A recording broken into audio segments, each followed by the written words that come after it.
আর যারা নামাজ পড়ে না ওদের মধ্যে পার্থক্য। নামাজ পড়লো মুমিন, আর যে নামাজ পড়লো না কাফের।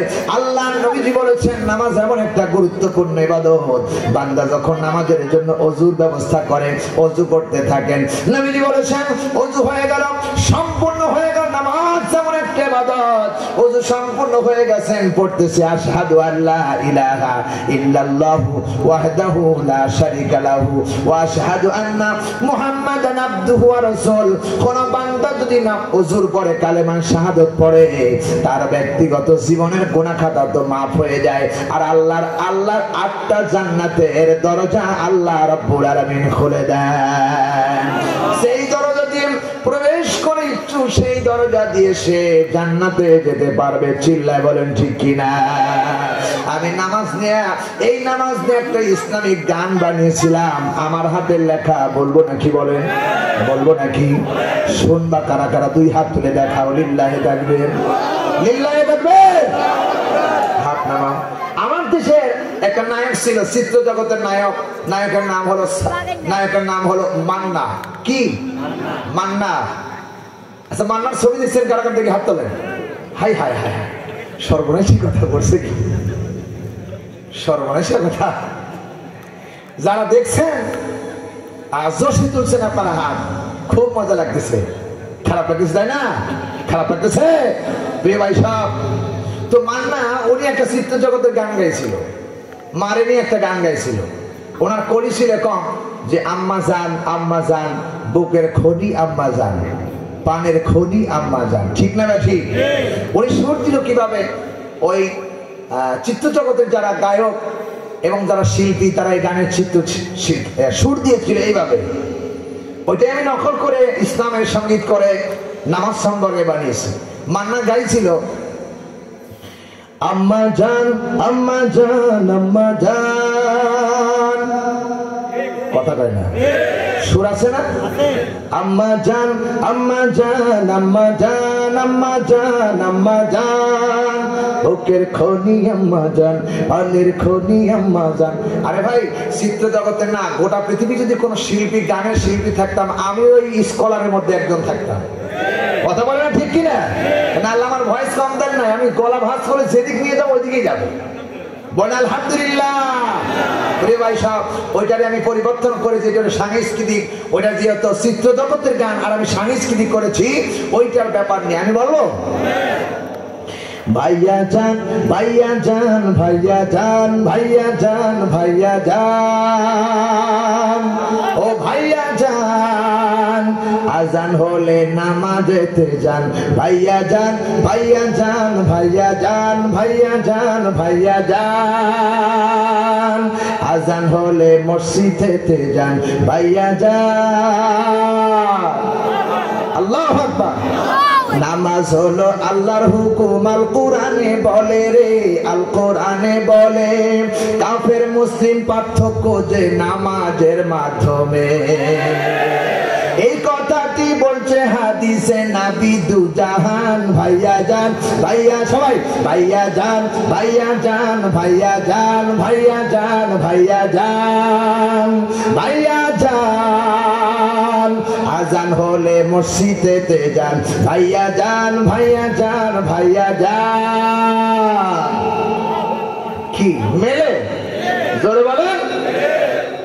হায়াতের মেয়াদ যেদিন শেষই হইয়া যাবে রে, শেষই হইয়া যাবে, আজরাইল আসিয়া তোমার সামনে খাড়া হবে।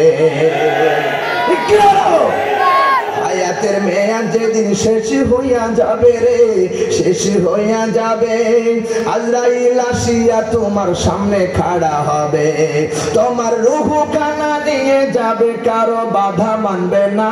ভাইয়া জান, ভাইয়া জান, ভাইয়া জান, ভাইয়া জান, ভাইয়া জান, ভাইয়া জান, আজান হলে নামাজেতে যান। ভাইয়া জান। প্রতিদিন মসজিদ সাহেব, প্রতিদিন মসজিদ সাহেব ডাকছে বারে বারে রে, ডাকছে বারে বারে। ঘুমের চেয়ে নামাজ ভালো শুনছি সবাই কানে। কথা কয় ঠিক কিনা? الصلاة خير من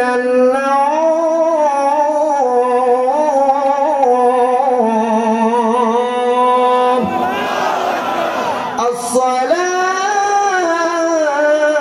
الصلاة خير من النوم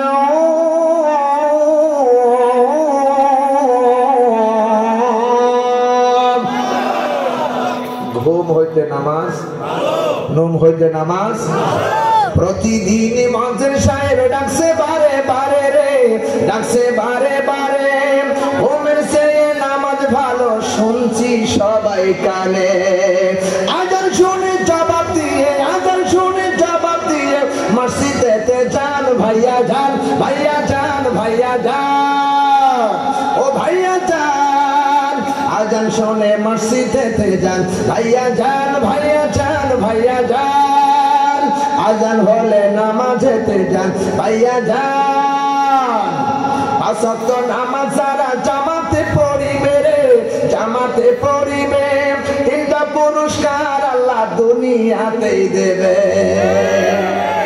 পাঁচ ওয়াক্ত নামাজ যারা পাঁচ ওয়াক্ত নামাজ যারা পাঁচ ওয়াক্ত নামাজ যারা জামাতে পড়িবে রে জামাতে পড়িবে তিনটা পুরস্কার আল্লাহ দুনিয়াতে দিবে এক নম্বর রুজির ব্যবস্থা তার হইবে রে আসান ভাইয়া যান ভাইয়া যান ভাইয়া যান ও ভাইয়া যান আজান হলে নামাজেতে যান কারা কারা যাবেন দুই হাত তুলে আল্লাহরে দেখান লিল্লাহি তাকবীর আল কোরআনের আলো আল্লাহ তোমার এই বান্দাদেরকে কবুল করো বলেন আল্লাহুম্মা আমিন হাত নামান তাহলে যারা মুমিন তারা এক নম্বরে তাদের জীবনে বাস্তবায়ন করবে নামাজ নামাজ আমার ভাইরা এই নামাজের ব্যাপারে আল্লাহ রাব্বুল আলামিন কোরআনের কারীমের ভিতরে আরো বলেছেন আল্লাহ তাআলা বলতেছেন বান্দারে এই নামাজটা কিভাবে আল্লাহ তাআলা বলেন ওয়াল্লাযীনা হুম আলা সালাওয়াতিহিম ইউহাফিজুন বান্দারে শুধু নামাজ পড়লেই হবে না নামাজটাকে যত্নের সাথে হেফাজত করে পড়তে হবে আমার দেশের মানুষ আমরা যারা নামাজ পড়ি মুরগির দানা খাওয়ার মতো একটার পরে একটা সিজদা দিয়ে থাকি চিল্লা এখন ঠিক কিনা নামাজ পড়ো ওইভাবে সল্লু রাআইতুমুনি আল্লাহর নবী বলেন নামাজ পড়ো ওইভাবে যেভাবে আমি রাসূল নামাজ পড়েছি সেভাবে নামাজ পড়ো আমরা নামাজে দাঁড়ায় যাই আজ নামাজ আমাদের তরিকা অনুযায়ী হয় না আজ আমরা ডাক্তারের পরামর্শ নিয়ে নামাজ আদায় করি কথা কয় না ঠিক কিনা সিয়ারে নামাজ পড়ি আল্লাহর আইন ভালো লাগে না কোরআনের কারীমের ভিতরে আল্লাহ বলেছেন নামাজ পড়তে হলে তিনটা পদ্ধতি গ্রহণ করা লাগবে এক নাম্বার দাঁড়ায়া নামাজ পড়া ফরজ যদি কেউ দাঁড়ায়া নামাজ পড়তে না পারে সে বসে নামাজ পড়বে আর যদি সে বসে নামাজ পড়তে না পারে তাহলে বিছানার মধ্যে শুয়ে নামাজ আদায় করবে এই বিধান কার আল্লাহ রাব্বুল আলামিন বলেন আল্লাহ তাআলা বলতেছেন দাঁড়ায়া বসে না হলে শুয়ে থেকে নামাজ পড়ো কিন্তু আমরা মাজায় যদি ব্যথা হয় এরপরে ঠ্যাঙ্গে যদি ব্যথা হয় আমরা আর আল্লাহর কথা মানি না যখন ডাক্তারের কাছে যাই ডাক্তার বলে বসে নামাজ পড়তে পারবা না দাঁড়ায় নামাজ পড়তে পারবা না চেয়ারে নামাজ পড়বা চেয়ারে নামাজ পড়লে নামাজ হয় না হয় না হয় না চেয়ারের বিধান কেবলমাত্র দুনিয়ার কেউ দিল না ডাক্তাররা দিল কেবলমাত্র আল্লাহ দিল নিজে দাঁড়ায় নামাজ পড়ো আমার ভাইরা নামাজের আরকান আহকাম 13 ফরজ কয় ফরজ শরীর পাক কাপড় পাক নামাজের জায়গা পাক সতর ঢাকা কিবলামুখী হওয়া ওয়াক্ত মতো নামাজ পড়া নামাজের নিয়াত করা এরপরে দাঁড়ায় নামাজ পড়া রুকু করা সিজদা করা কিরাত করা এই যে দাঁড়ায় নামাজ পড়া কোন মানুষ যদি দাঁড়াতে না পারলো বসতে না পারলো আমার দিকে লক্ষ্য করেন মাসালার কিতাবের ভিতরে এসেছে কোন বান্দা যদি বসতে না পারে শুধু দাঁড়ায় থাকতে পারে কিন্তু শুয়ে থেকে তার কষ্ট হয় দাঁড়ায় থেকে সে রুকু করবে দাঁড়ায় থেকে সিজদা করবে দাঁড়ায় থেকে কিরাত করবে দাঁড়ায় থেকেই নামাজ আদায় সম্পূর্ণ করবে চেয়ারে বসে নামাজ হয় না আমার ভাইরা কেন নামাজ হয় না একটু লক্ষ্য করেন নামাজ চেয়ারে নামাজ পড়লে 3 জিনিস সবচাইতে মারাত্মক ভুল। এক নাম্বার, রাসূলুল্লাহ বলেছেন তোমরা যখন নামাজে দাঁড়ায় যাবে সারিবদ্ধভাবে দাঁড়ায় যাবো, কাতার সোজা করে নাও। কথা কয় না? কাতার সোজা করো। কাতার সোজা করা ওয়াজিব, কাতার সোজা করা ওয়াজিব। প্রিয় ভাই সব, যারা চেয়ারে নামাজ পড়ে অর্ধেক নামাজ পড়ে দাঁড়ায়া আর অর্ধেক নামাজ পড়ে বসে, দেখবেন চেয়ারটা যখন লাইনে দাঁড়াইছে সব মুসল্লিরা দাঁড়াইছে একদিকে, আর চেয়ারওয়ালা দেখতেছে সামনে এক হাত আগে দাঁড়ায় আছে। কথা কয় না ঠিক কিনা? কাতার কি সোজা হয়েছে নাকি? কাতার সোজা হয় না। এক নম্বরে ভুল। দুই নম্বরে ইমাম সাহেব আল্লাহু আকবার বলে দাঁড়ায় গেছেন, দাঁড়ায় তাকবীরে তাহরিমা বাজছেন, উনিও দাঁড়ায় গেছেন। এরপরে যখন সূরা কেরাত শেষ হলো, রুকু হয়ে গেল, রুকু হয়ে সামি আল্লাহু লিমান হামিদা বলে দাঁড়ায় গেছেন। এরপর ইমাম সাহেব সিজদায় যাবে, মুসল্লি চিন্তা করতেছেন পিছনে চেয়ার আছে কিনা, একটু বাম হাত কেন পিছনে আগে দেয়, পিছনে আগে দিয়ে চেয়ারের হাত দিয়ে এরপর চেয়ারের উপর বসে। নামাজে ওর মন নাই, নামাজে ওর মন নাই। আল্লাহ ফতোয়া দিচ্ছেন, আল্লাহ তাআলা ফতোয়া দিচ্ছেন কোরআনে কারীমের। আল্লাহ বলেন কোরআনে কারীমের মধ্যে, আল্লাযীনা হুম আলা সালাওয়াতিহিম ইউহাফিজুন, নামাজ পড়ে যত্ন সহকারে নামাজের হেফাজত করে। চিল্লায় গন্ডি কিনা? উনি কি করলেন? এরকম দাঁড়ায় আছেন, দাঁড়ায় থেকে চেয়ারে আগে এরকম করে হাত দেয়, হাত দিয়ে এরপরে গান বসে, এরপরে সিজদায় যায়। চেয়ারে যখন হাত চলে গেছে, ওর নামাজের নিয়াত আর নামাজে নাই, চেয়ারের ভিতরে। কথা কয় না ঠিক কিনা? নামাজ হয় না, হয় না, হয় না। প্রিয় ভাই সব, সুতরাং নামাজ পড়তে হলে নামাজের মতো নামাজ পড়তে হবে। আল্লাহ রসুল বিশ্বনবী যেদিন ইন্তিকাল করবেন, হারে নবীজি মরে যাবে, দুনিয়ার থেকে বিদায় হয়ে যাবে, সব উম্মত বেটা বেটিকে ঠিক বানায় চলে যাবে। মৃত্যুর সময় এত নবীজির কষ্ট হতেছেন, কোন সময় জ্বরে আক্রান্ত হয়েছেন, প্রচন্ড জ্বর। রাসূলুল্লাহ কোন সময় হুশ, কোন সময় বেহুশ। মেয়ের কথা বললেন না, ঘরের ভিতরে অবস্থান করতেছেন। আল্লাহ নবীজি বলতেছেন আয়েশা রে, কোন সময়? আয়েশা বললেন ইয়া রাসূলুল্লাহ, এখন এশার নামাজের সময়। সাহাবীরা কাতারে কাতারে মসজিদে যাচ্ছেন। আল্লাহ নবীজি বলেছেন মসজিদের দরজার পাশে ওই জানালাটা খুলে দাও। নবীজি বললেন আয়েশা, আমার মাথা কানে একটু উঁচু করে ধরো, রাসূলের প্রচন্ড জ্বরে ব্যথা হয়ে আছে। মাথা উঁচা করে ধরা হলো। আল্লাহ রাসূল জানালা দিয়ে লক্ষ্য করে দেখলেন সাহাবায়ে কেরামরা আবু বকরের ইমামতিতে নামাজ শুরু করে দিয়েছেন। আল্লাহ নবীর চোখের কোনা দিয়ে বন্যার মতো পানি বেরিয়ে আসলো। রাসূল বললেন কাঁদতেছেন। আয়েশা বললেন ইয়া রাসূলুল্লাহ, কিসের যন্ত্রণায় কাঁদতেছেন? আপনি কেন কাঁদতেছেন? কোন ব্যথা দিলাম নাকি? ধরার মধ্যে কোনো ব্যথা হলো নাকি? কোনো ব্যথা দিলাম নাকি? নবীজি বলছেন আয়েশা রে, এটা কোনো কষ্টের ব্যথা না, এটা তৃপ্তির ব্যথা, এটা তৃপ্তির কান্না। নবীজির স্ত্রী আয়েশা বললেন ইয়া রাসূলুল্লাহ, কিসের তৃপ্তির ব্যথা? আয়েশাকে রাসূল বললেন আয়েশা রে, এই যে নামাজ সাহাবায়ে কেরামরা পড়তেছে, এই নামাজ প্রতিষ্ঠা করতে গিয়ে তায়েফের ময়দানে লক্ষ লক্ষ পাথরের আঘাত আমারে খেতে হয়েছে। আয়েশা রে, এই নামাজ প্রতিষ্ঠা করতে গিয়ে উহুদের ময়দানে আমার দাঁত ভেঙে টুকরা করে দিয়েছে। এই নামাজ প্রতিষ্ঠা করতে গিয়ে আমাকে দেশ থেকে ত্যাগ করে মদিনায় চলে আসতে হয়েছে। আয়েশা রে, যখন দেখলাম সাহাবায়ে কেরামরা আবু বকরের নেতৃত্বে নামাজ শুরু করেছে, চোখের ভিতর থেকে তৃপ্তির কান্না বেরিয়ে আসলো। আমার মনে হচ্ছে সাহাবীরা যে নামাজ পড়তেছে, এই নামাজ কিয়ামত পর্যন্ত আমার উম্মতরা এইভাবে আদায় করবে। নবী মেয়ের কথা বললেন না, ছেলের কথা বললেন না। মৃত্যুর সন্ধ্যায় পাঞ্জা লড়তেছেন আর বলতেছেন আসসালাত আসসালাত আসসালাত ইজা মা মালাকাত আইমানুকুম আসসালাত। সালাত, নামাজ, নামাজ, নামাজ। আমার উম্মতেরা নামাজ ছেড়ে দিও না। নামাজ ছেড়ে দেওয়া যাবে? নামাজ ছেড়ে দেওয়া যাবে না। নামাজ হলো ইসলামের আমলের একমাত্র ঈমানের পরে নামাজ। নামাজ যখন তুমি ঈমান এনেছো, লা ইলাহা ইল্লাল্লাহু মুহাম্মাদুর রাসূলুল্লাহ সাল্লাল্লাহু আলাইহি ওয়াসাল্লাম, যখন তুমি কালেমা পড়েছো, তোমার গলায় রশি বেঁধে গেল। ছাগলের গলায় যেমন রশি বেঁধে খামের সাথে বেঁধে দিলে, ওই ছাগলের আর কোনো দিকে যাওয়ার স্বাধীনতা থাকে না। কোন মুসলমান যদি বিশ্বাস এসে কথা বলে লা ইলাহা ইল্লাল্লাহ, তাহলে বুঝতে হবে ছাগলের গলায় রশি বেঁধে গেল, আমার গলায় কোন রশি বেঁধে গেল, এদিকে টানলে এদিকে যায়, এদিকে টানলে এদিকে যায়, আর কোন স্বাধীনতা নাই।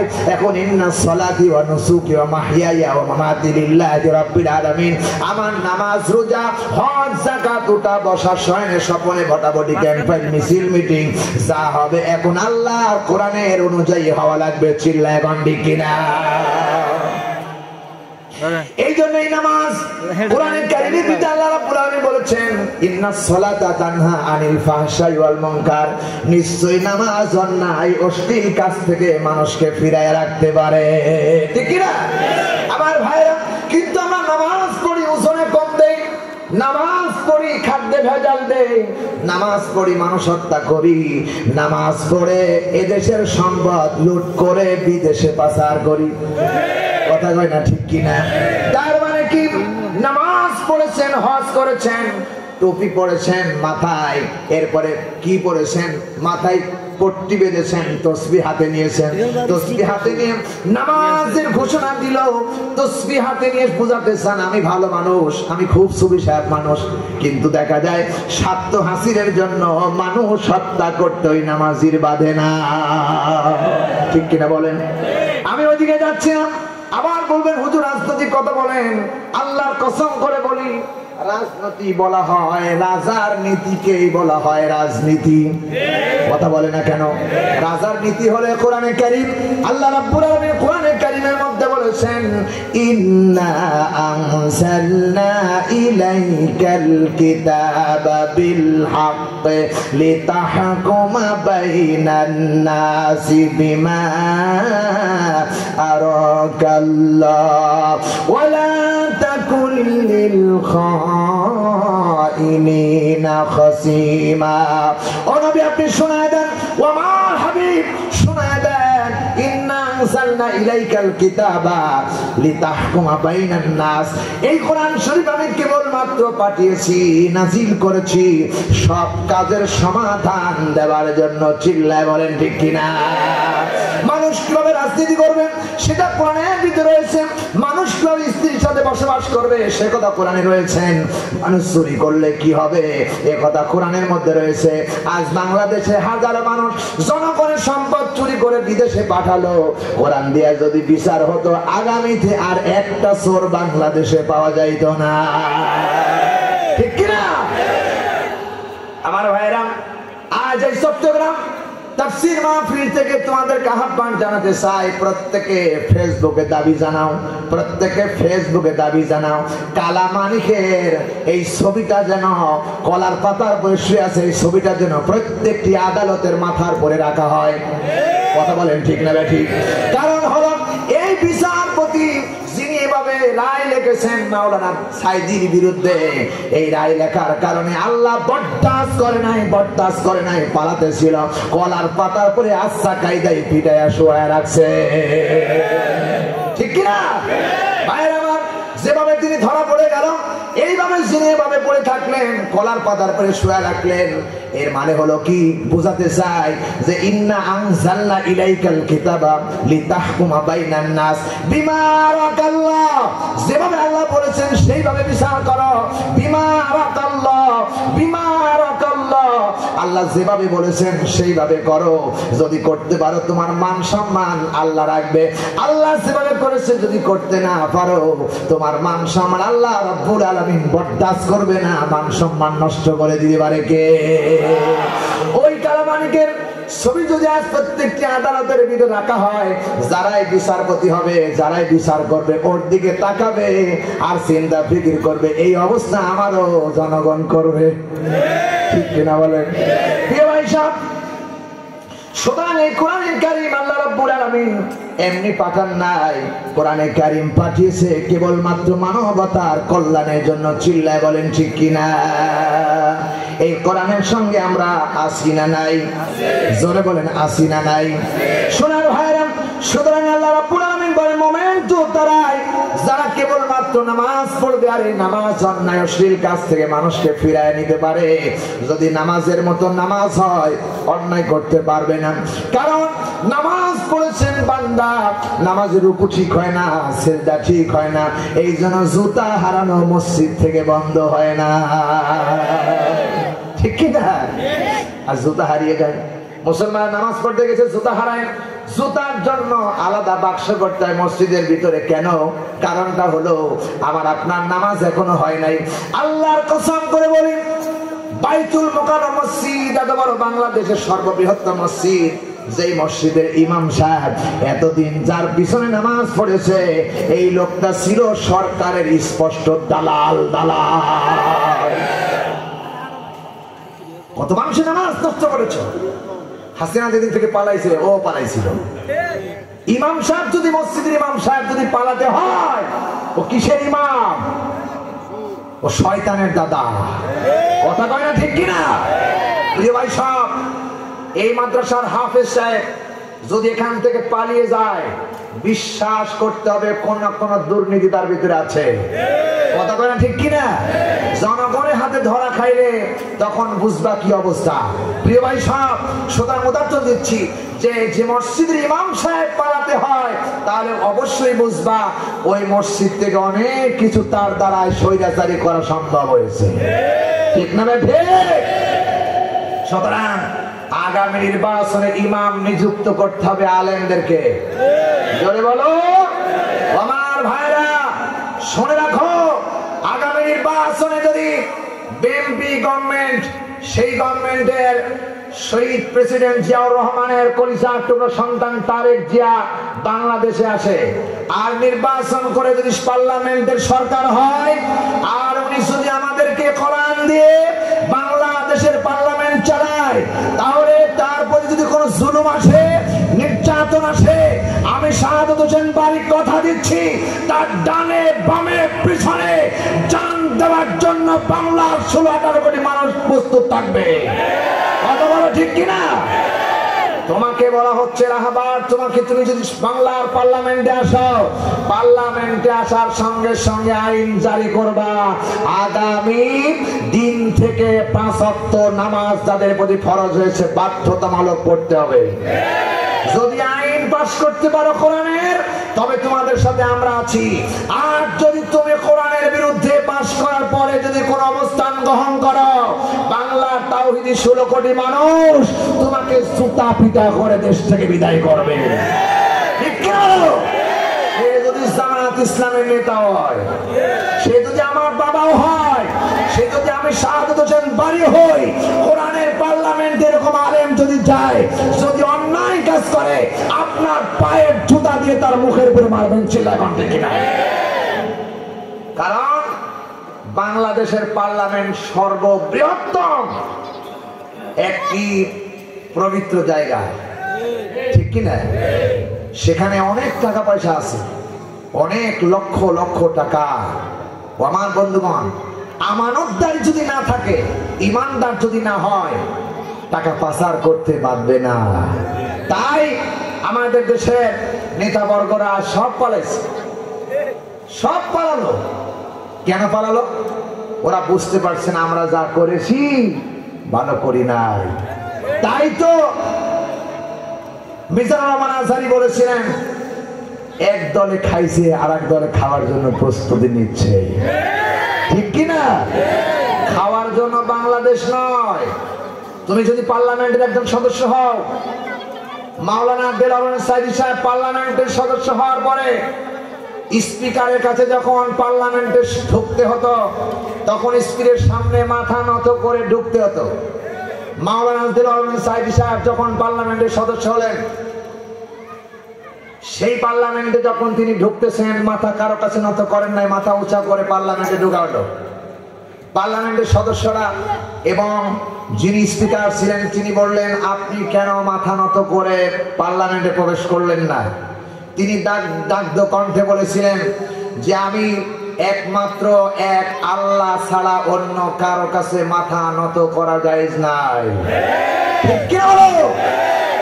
প্রিয় ভাই সাহেব, ওই দিন থেকে প্রতিবাদ হলো, আল্লাহর কাছে মাথা নত করতে হবে, কারণ আল্লাহর কাছে যতক্ষণ মাথা নত করবেন না, আমাদের নাম দিয়েছে মুসলিম। মুসলিম শব্দের আবিধানিক অর্থ আত্মসমর্পণ করা। আল্লাহর কাছে মাথা নত করে আত্মসমর্পণ করতে হবে, কোন জাতির কাছে নয়। আমি সাইদি সাহেব কখনোই করবা, ওই দিন থেকে পার্লামেন্টে পাস হয়ে গেল আর স্পিকারের কাছে মাথা নত করতে হবে না। এরকম আলেম যদি বাংলাদেশে পার্লামেন্টে সবগুলো থাকতো, এদেশের রাস্তাঘাট এত ভাঙ্গা হইতো না, এদেশের রাস্তাঘাট এত দুর্বল হতো না, ব্রিজগুলো ভেঙে যেত না। কারণ সব টাকা পয়সা বাজেট হয় পার্লামেন্ট থেকে। আর ওগুলো আমাদের দেশের প্রধানমন্ত্রী শহীদ প্রেসিডেন্ট মুজিবুর রহমান, জিয়া রহমান, কি কয় মুজিবুর রহমান, তিনি যখন সরকার হয়েছিলেন সেই সময় একটা লোক খুব ভালো করে যত্ন করে একটা কফি আবাদ করছে, কফি, ফুলকপি। তো তিনি প্রধানমন্ত্রীকে দেওয়ার জন্য উনি নিয়ে গেছেন, নিয়ে নিজতলা নেমে এসেছেন। প্রিয় ভাই সাহেব, তখন উনি একজন সদস্যকে ডাক দিয়ে বলছেন, খুব যত্ন করে লোকটি কষ্ট করে কফিটা আবাদ করছে, তো আমার কাছ থেকে 20টা টাকা নিয়ে ওই মালিককে দিয়ে দাও, কফি যিনি নিয়ে এসেছেন ওনাকে দিয়ে দাও। উনি দোতলা ছিলেন, উনি দোতলা থেকে নামতে গিয়ে 10 টাকা ওনার পকেটের মধ্যে দিয়ে আর 10 টাকা নিয়ে এসে ওই কফিওয়ালাকে দিয়েছেন। উনি চিন্তা করলেন 10টা টাকা নিয়ে উনি চলে গেছেন প্রধানমন্ত্রীর কাছে। প্রধানমন্ত্রীর কাছে গিয়ে বলতেছেন, স্যার আপনাকে আমি শখ করে একটা কফি দিলাম আর আপনি মেহরবানি করে 10টা টাকা আমার দিলেন, 10টা টাকা আমার লাগবে না, আমি আপনাকে ভালোবেসে মহব্বত করে আপনার এই কফিটা দিয়েছি। স্যার চিন্তা করতেছেন, টাকা দিলাম 20টা আর হয়ে গেল 10 টাকা। 2 তলা থেকে নামতে নামতেই 10 টাকা হয়ে গেল। 10 তলা থেকে নামতে গেলে কয় টাকা থাকবে? আমার ভাইরা, ওই সময় মুজিবুর ঘোষণা দিয়েছিলেন, স্বাধীন করে পাবো বাংলাদেশের সোনার খনি, প্রেসিডেন্টের খনি। আবার বলে গেলেন, আজ আমাদের দেশে ঘরে ঘরে ঘরে ঘরে ঘরে ঘরে কয়েক বিঘা জমির ব্যবধানে এমপি হলো, আর এখন লক্ষ কোটি কোটি টাকার হিসাব করার কোন যন্ত্র নাই। এত টাকার মালিক তারা কোথায় পেয়েছে? সে টাকা, এসব টাকা অবশ্যই জনগণের টাকা, ঠিক না নাকি? এরকম নেতা নির্বাচন করে নাম নাই। ওয়াইন্নাকা লাআলা খুলুকিন আযীম, ওই নেতা প্রবেশ করো, ওই নেতা তৈরি করো যে নেতার চরিত্র আকাশ এবং জমিনের কোন ফিতা বা মেঘগান আবিষ্কার করতে পারে নাই, যিনি হলেন মুহাম্মাদুর রাসূলুল্লাহ। সবাই বলেন সাল্লাল্লাহু আলাইহি ওয়াসাল্লাম। আযীম, আযীম। ওয়াইন্নাকা লাআলা খুলুকিন আযীম, আমার রাসূলের চরিত্র ছিল আযীম। কোন নবীর চরিত্র আযীম ছিল না, সব নবীর চরিত্র ছিল উসওয়াতুন হাসানা, উত্তম চরিত্র। আর আমার রাসূলের চরিত্র কি ছিল? আযীম। আযীম মানে কি? আরবিতে বলা হয় আযীম, বলা হয় যার কোনো গভীরতা নাই, যার কোনো গভীরতা শেষ করা যায় না, যার কোনো সীমারেখা নাই, যার কোনো মাপার ফিতা বা যন্ত্র নাই। ও আমার বন্ধু, আযীম বলা হয় ওইটাকে, এই যে বিশাল কোরআনের প্যান্ডেল, এত বড় দৈর্ঘ্য প্রস্থ কত ফিট আছে এটা নির্ণয় করা যেতে পারে কি পারে না? 56,000 বর্গ মাইলের দেশ সোনার বাংলাদেশ, এরকম 27টা বাংলাদেশকে একত্রিত করলে হবে ভারতের একটা প্রদেশ। কথা কয় না, ঠিক কিনা? এত বড় বিশাল পৃথিবী আয়তন নির্ণয় করা যেতে পারে। এখান থেকে 9,30,00,000 মাইল দূর থেকে সূর্য তাপ দিচ্ছে, এটা নির্ণয় করা যেতে পারে। সূর্যটাই গোটা পৃথিবীর 228টা রাষ্ট্র, কম বেশি 195টি রাষ্ট্র স্বাধীন, বাকি এখনো স্বাধীন হয় নাই। নদী নালা খাল বিল সাগর নদী সব মিলায়া গোটা পৃথিবীর 13 লক্ষ পৃথিবীকে একত্র করলে যা হবে, সূর্য একাই তত বড়। কথা বলে না, ঠিক কিনা? সেই সূর্যের 12টি মুখ আছে, একটি মুখ দিয়ে তাপ দিচ্ছেন, সেই তাপও নির্ণয় করা যেতে পারে। আলোর গতি প্রত্যেকটা সেকেন্ডে 86,000, এত তাপ দিতেছেন, এটা নির্ণয় করা যেতে পারে। কিন্তু ওয়াইন্নাকা লাআলা খুলুকিন আযীম, আমার চরিত্র, আমার নবীর চরিত্র কত বড়, এটা মাপার কোন ফিতা বা যন্ত্র আবিষ্কার কেউ করতে পারে নাই, পারবেও না। এই নবীর চরিত্র যদি গ্রহণ করতে পারো, আমার রাসূল ফুলসিরাতের কিনারায় তোমার জন্য দাঁড়িয়ে থাকবে। যতক্ষণ তোমাকে না নিয়ে যাবে ততক্ষণ আল্লাহ রাসূল জান্নাতে যাবে না। যে রাসূলের চরিত্র উসওয়াতুন হাসানা, যিনি মিথ্যা কথা বললেন না, খাদ্যে ভেজাল দিলেন না, অন্যায় করলেন না, মিথ্যা বললেন না, মিথ্যা ধোঁকা দিলেন না, জনগণের স্বার্থে কাজ করলেন, দ্বীন প্রতিষ্ঠা করলেন, সেই রাসূলের আদর্শ গ্রহণ করতে রাজি আছো? কারা দুই হাত তুলে আল্লাহরে দেখাও। লিল্লাহি তাকবীর। বর্তমান প্রিয় ভাই সব, সুতরাং আমাকে মুমিন হতে হবে। মুমিন হতে পারলে আমি সফল কাম হতে পারবো। এখানে আল্লাহ বলেছেন কদ আফলাহাল মুমিনুন, কেবলমাত্র সফল কাম তারাই যারা মুমিন। ঠিক না ঠিক? জোরে বলুন ঠিক না ঠিক?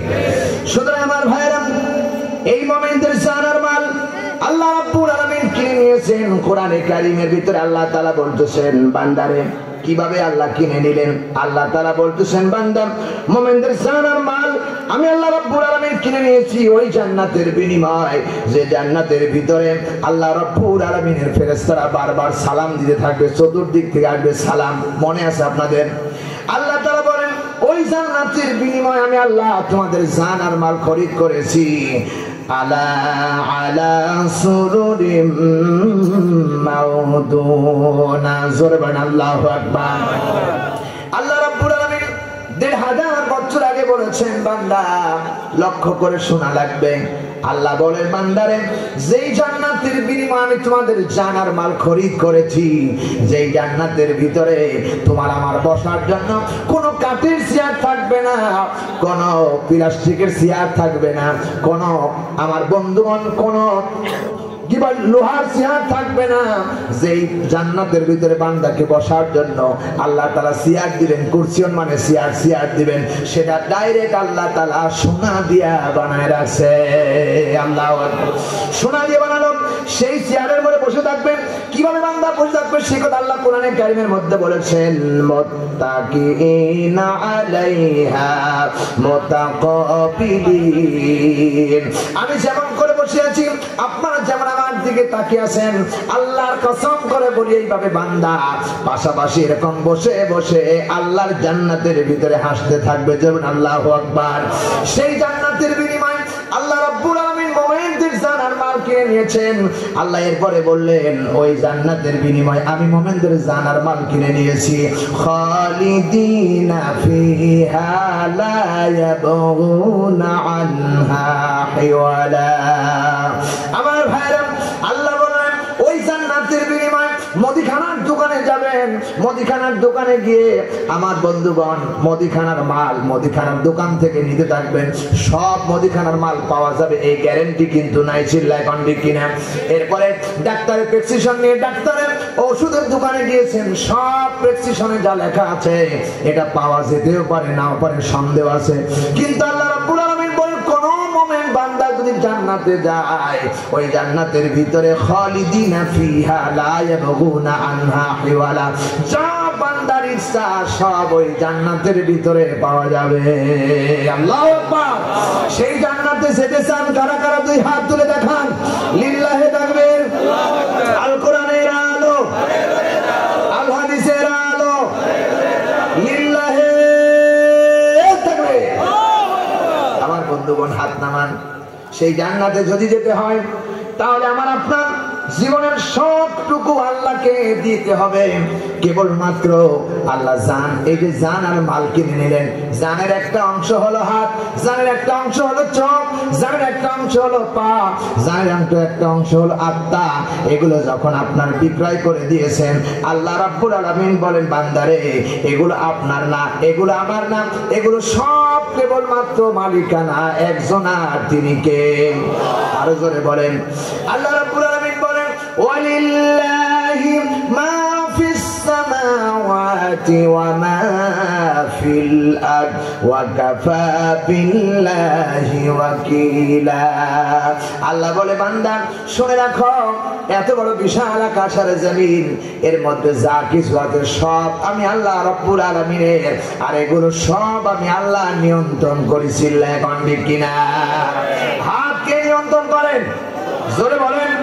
চোখের দৃষ্টি শক্তি কে নিয়ন্ত্রণ করেন? পায়ের শক্তি কে নিয়ন্ত্রণ করেন? আল্লাহ যদি একবার বলেন প্যারালাইসিস হয়ে যা, আর পা চলতে পারে না, হাত চলতে পারে না, চোখ চলতে পারে না। ও আমার ভাইরা, শুধু আমার কাফা বিল্লাহি ওয়াকিলা, এই বিশাল পৃথিবীর সব কিছু নিয়ন্ত্রণ দাতা আমার আল্লাহ করতেছেন। সূর্য চালায়, এরপরে সব কিছু যিনি চালাচ্ছেন সে আল্লাহ রাব্বুল আলামিনকে জান আর মাল সে আল্লাহ রাব্বুল আলামিনের জন্য দেওয়া লাগবে। চিল্লায় এখন কথা ঠিক কিনা? আমার ভাইরা, সময় নিতে পারবো না, 1.5 ঘন্টার বেশি আলোচনা করা সম্ভব নয়। তোমাদের কাছে আমি বলতে চাই, আল্লাহ রাব্বুল আলামিন তোমাদেরকে এত কিছু দিলেন, জানমাল বিক্রয় করার কথা আল্লাহ বললেন। আর যদি জানমাল আল্লাহর কাছে বিক্রয় করতে পারো, আল্লাহ তোমাকে জান্নাতুল ফেরদাউস দান করে দিবে। জোরে বলুন সুবহানাল্লাহ। জান্নাত আমরা চাই কি চাই না? জোরে বলেন চাই কি চাই না? জান্নাত যদি পেতে হয় তাহলে অবশ্যই তোমাদেরকে উসিলা তালাশ করা লাগবে। সেই কি উসিলা? সেই উসিলা হতে পারে নামাজ, সেই উসিলা হতে পারে জিহাদ, সেই উসিলা হতে পারে বিভিন্ন পর্যায়ে জিহাদ যদি করা লাগতে পারে। জিহাদের জন্য জান আর মালকে আল্লাহর রাস্তায় দেওয়া লাগবে। চিল্লায় বলেন কিনা?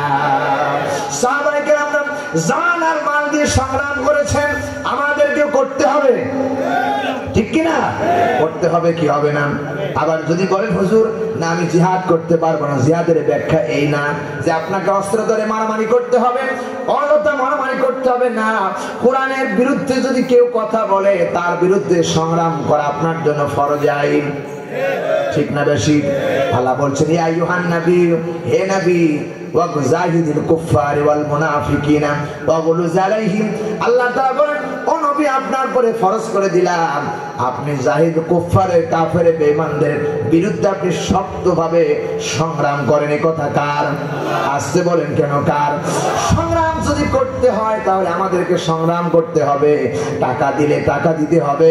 যদি জান দিয়ে ইসলাম প্রতিষ্ঠিত করতে হয় তাও জান দিতে হবে। এই জান আর মাল দেওয়ার জন্য রাজি আছো কারা?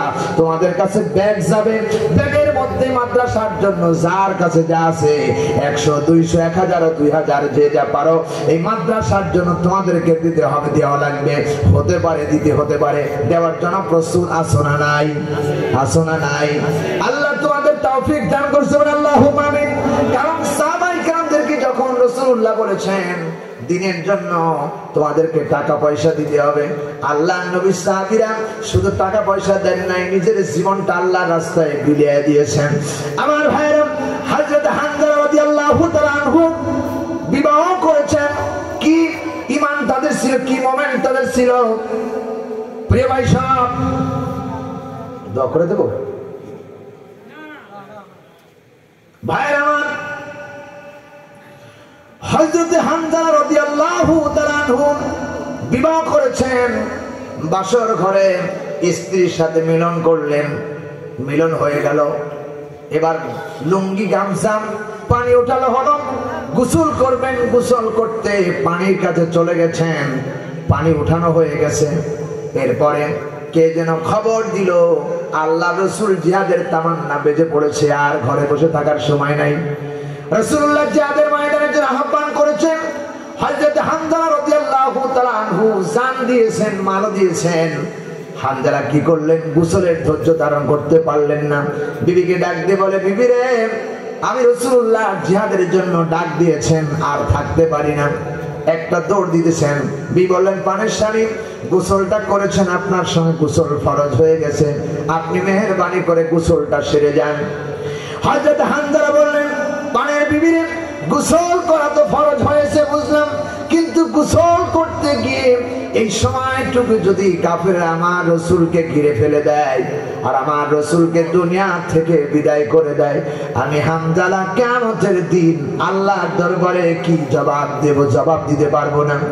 বিবিরে তুমি আলাদা করো, আমি এক পুণ্যমত্ত দেরি করতে পারলাম না, গোসলের ধৈর্য ধারণ করতে পারলেন না, জিহাদের ময়দানে চলে গেলেন। জিহাদের ময়দানে গিয়ে আল্লাহর জান্নাতের আশায় জিহাদের ময়দানে চলে গেছেন, শহীদ হলে জান্নাত পাবো। আমার ভাইরা, হযরত হামজা রাদিয়াল্লাহু তাআলা আনহু জিহাদ করতে করতে শহীদ হয়ে গেলেন। এত মর্যাদা দিলেন। আমার বন্ধুগণ, শহীদ হয়ে গেছেন, জিহাদ হয়ে গেছে যখন, হামজা রাদিয়াল্লাহু তাআলা আনহু নবীজির সমস্ত সাহাবায়ে কেরামদের লাশ তন্ন তন্ন করে খুঁজতেছেন, কিন্তু হামজার লাশ খোঁজা পাওয়া যায় না। নবীজি সাহাবীদের বলেন, সাহাবীরা রে, দেখো এই জিহাদের ময়দানে হামজা রাদিয়াল্লাহু তাআলা আনহু এসেছেন, তার লাশ কোথায় আছে দেখো, কোথায় তিনি অবস্থান করতেছেন। জিহাদের ময়দানে কোন জায়গায় লাশ খুঁজে পেলেন না। সাহাবীরা বললেন, হুজুর কোন জায়গায় লাশ পাওয়া যায় না, কোথায় গেল সেই লাশ? তন্ন তন্ন করে খুঁজে দেখো। সাহাবীরা খুঁজতে শুরু করলেন, লক্ষ্য করে দেখেন হামজার লাশ জিহাদের ময়দানে পড়ে আছেন, কিন্তু তার দাড়ি দিয়া চুল দিয়ে টপ টপ টপ টপ করে পানি পড়তেছেন। আল্লাহর নবী বললেন, সাহাবীরা রে, হযরত হামজার গোসল ফরজ হয়েছিল, গোসলের ব্যবস্থা করো। আল্লাহ রাব্বুল আলামিন জানায় দিন, ও নবী, আপনি আপনার হামজারা কোরআনের জন্য, ইসলামের জন্য, আপনার জন্য যুদ্ধ করতেছে। আপনার তিনি গোসল ফরজ হয়েছে, গোসলের ধৈর্য ধারণ করতে পারে নাই। আপনার প্রেম আর কোরআনের প্রেমের কারণে জিহাদের ময়দানে শামিল হয়ে শহীদ হয়ে গেছে। ইয়া রাসূলুল্লাহ, দুনিয়ার সাধারণ পানি দিয়ে গোসল হবে না, আমি আল্লাহ রাব্বুল আলামিন তার হাউজে কাউসারের পানি দিয়ে গোসল করাইছি। সাহাবীরা লক্ষ্য করে দেখেন হযরত হামজার দাড়ি দিয়ে চুল দিয়ে গাও দিয়ে টপ টপ করে পানি পড়তেছেন। এত মর্যাদা আল্লাহ রাব্বুল আলামিন যারা জানার মাল আল্লাহর জন্য বিক্রয় করে দিয়েছেন। কোরআনে কারীমের মধ্যে আল্লাহ রাব্বুল আলামিন বলেছেন, আমার ভাইরা, আল্লাহর বান্দারা যারা আল্লাহর রাস্তায় দ্বীন কায়েমের জন্য শহীদ হয়ে যায়, তারা কখনো মরা না, তারা জিন্দা অবস্থায় কবরে চলে যায়। আল্লাহু আকবার। আমার ভাইরা, শুধু এখানেই নয়, আল্লাহর রাস্তায় যারা শহীদ হয় তাদের কবরের ভিতরে লাশটা পর্যন্ত তো দূরের কথা, কবরের কাফনের কাপড়টা পর্যন্ত আল্লাহ মাটিকে গ্রাস করতে নিষিদ্ধ ঘোষণা করেছেন। আমার চোখের পাতায় দেখেছি, শহীদ কিনা জানি না, হয়তোবা শহীদের লাশ, আমরা হাদিসে পড়েছি শহীদের লাশ কখনো মরে না, শহীদের লাশ কখনো পচে না। আমাদের গত বছরে আমাদের গোরস্থানের ভিতরে একটা মহিলা মানুষ মারা গেল রমজান মাসে। মহিলাটি মারা যাবার পরে কবর খনন করা হতেছেন। কবর খনন করতে করতে মহিলাদের লাশ স্বাভাবিক একটু গর্ত বেশি করা হয়, কবরটা একটু বুক পর্যন্ত করা হয়। কবর খনন করতে গিয়ে আর একমাত্র আর এক কোদাল খনলেই কবর হয়ে যাবে। কোপ দেওয়ার সঙ্গে সঙ্গে দেখা গেল একজন মানুষ, সাদা কাপড় পরিহিত মানুষ, কবরের ভিতরে টান হয়ে এখনো শুয়ে আছে। প্রিয় ভাই সাহেব, এত কাপড়ে পর্যন্ত মাটিও লাগেন নাই, সব থেকে যেমন দোকান থেকে কিনে নিয়ে আসছেন ওই রকম আছে। আলেমদেরকে ডাকা হলো, সময় নাই, ইফতারের সময় হয়ে যাচ্ছে, কি করা যায়? বলা হলো কবরের মাটি আর খোঁড়া যাবে না। লোকেরা কৌতূহল জাগলো, হুজুর কে এই লোকটা? আমাদের এলাকারই মানুষ হবে। গোরস্থানে কবে মাটি দিয়েছেন পুরাতন কবর, কে এই লোকটি? আমরা দেখবো। আমরা সিদ্ধান্ত নিয়ে বললাম, না, এটা করা যাবে না, কারণ এই লাশটা একটা মহিলার লাশও হইতে পারে। ঠিক কিনা বলেন? প্রিয় ভাই সাহেব, চোখের সামনে দেখলাম মাটি পর্যন্ত কাফনে ভরেন নাই, ওই লোকটি এমনি ভাবে শুয়ে আছেন, ওখানে দাফন করে চলে আসলাম। এতেই প্রমাণ হয়ে গেল, আল্লাহর দ্বীনের জন্য যদি কেউ শাহাদাত বরণ করে, নবী রাসূল তো শাহাদাত বরণ করেছেন, নবী রাসূলের লাশ তো এমনি পচবে না। যারা শহীদ হয়ে যাবে তাদের লাশ আল্লাহ কবরে পৌঁছান না।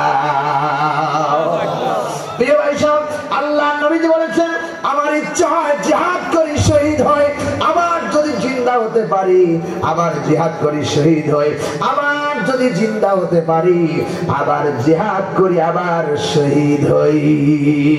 যেহেতু শাহাদাতের মর্যাদা একটা সেতু বা ব্রিজ, এবারে দুনিয়া ওপারে আল্লাহর জান্নাতুল ফেরদাউস, চিল্লা বলেন ঠিক কিনা? সেই জিহাদের জন্য, কোরআন প্রতিষ্ঠার জন্য জান দিতে হয়, মাল দিতে হয়। রাজি আসাও তো সবাই? আমি আপনাদেরকে জান দিতে বলবো না, একটু মাল দিতে বলবো। এই মাদ্রাসার জন্য 10টা মিনিট সময় দিব, যার পকেটে যা আছে মেহরবানি করে সকলে দিয়ে দিবে, এরপরে মনোজাত হবে ইনশাআল্লাহ। প্রিয় ভাই সাহেব, যেটা পারেন মেহরবানি করে, যারা আছেন একটু মেহরবানি করে, কেউ যাবেন না, বসেন, কেউ যাবেন ইনশাআল্লাহ। কি আছেন আমার ভাইরা? আমি কণ্ঠ ভাস করলেই হয়ে যাবে, সুবহানাল্লাহ বলেন। দেখে আমির হামদা শুনবেন কারা কারা? হাত তোলেন, লিল্লাহি তাকবীর। ওই হাত পকেটের মধ্যে ঢোকায়, যার কাছে আছে দেওয়া লাগবে, দেবে। এরপর আমির হামদার ওয়াজ চলবে ইনশাআল্লাহ। আমি 5 মিনিট আপনাদেরকে শোনাবো ইনশাআল্লাহ। দেখতে মেহরবানি করে আল্লাহ তোমাদেরকে এই দুনিয়া ভালোবাসুক, আখিরাতের জন্য ভালোবেসে আল্লাহ তোমাদের জান্নাত দান করেন। সবাই আল্লাহুম্মা আমিন। সাদ্দাম ভাই ওমান প্রবাসী 10 বস্তা সিমেন্ট বলেন মারহাবা, আর জোরে বলেন মারহাবা। আল্লাহ দিয়া ধন বুঝে মন কেড়ে নিতে কতক্ষণ। আমি আবার এই কালেকশনে ছন্দ কইতে পারি না রে ভাই, আর কালেকশন তো আমার অভ্যাস নাই। মোহাম্মদ রিফন তার মেয়ে অসুস্থ, 500 টাকা বলেন মারহাবা। আল্লাহ তোমার বান্দা দান করছে তার কলিজার টুকরা সন্তানের জন্য, আল্লাহ মেহেরবানি করে তার দান কবুল করো। আর দান করছে টাকা, তার পকেট রাখো না ফাঁকা, এই টাকার বিনিময়ে জান্নাত করো ঠিকানা, জোরে বলেন আল্লাহুম্মা আমিন। মেয়েটাকে সুস্থ বানাও, সবল রাখো আল্লাহ, তুমি সুন্দর করে তার পরিবারের সকলকে আল্লাহ হায়াতে তাইয়্যিবা দারাজ করো, বলেন আল্লাহুম্মা আমিন। দিন তাড়াতাড়ি দিন, মেহেরবানি করে সবাই যে যা পারেন মেহেরবানি করে দিবেন, আল্লাহ সবাইকে দেওয়ার মতো তৌফিক দান করো। দিয়া ধন বুঝে মন কেড়ে নিতে কতক্ষণ। একবার বমি আর 2 বার পায়খানা হলে লক্ষ টাকা হসপিটাল চলে যাবে, টেরি পাওয়া যাবে না, ঠিক কিনা? আর এই টাকা কোনো কাজে লাগবে না। আর এই মাদ্রাসা দিলে, শুনুন মাদ্রাসা কি জিনিস। একটা ছেলে, আপনাদের এলাকার একটা ছেলে, উনি মনে করেন যে বাংলাদেশের সর্বোচ্চ ডিগ্রি, শুধু ডিগ্রি পাশই করেন নাই, উনি এত বড় মেধাবী ছাত্র যিনি গোল্ডেন পেয়েছেন। এই ছাত্রটা রাস্তা দিয়ে হেঁটে গেলে তখন গ্রামের মানুষরা বলবে, দেখো আব্দুর রহমান অথবা আব্দুল করিমের ছেলে আব্দুল সাত্তার, এত বড় যোগ্যতা ছাত্র, এত বড় মানসম্মান ছাত্র, গোল্ডেন পেয়েছে, বাংলাদেশের গোল্ডেন পেয়ে একজনের ছাত্র পাশ করেছে, এই স্মৃতি এতটুকু বিশেষ। কিন্তু একটা ছাত্র, কোরআনের মাদ্রাসার ছাত্র, ছোট্ট ছাত্র, সবে মাত্র 4 বছর 5 বছর বয়স,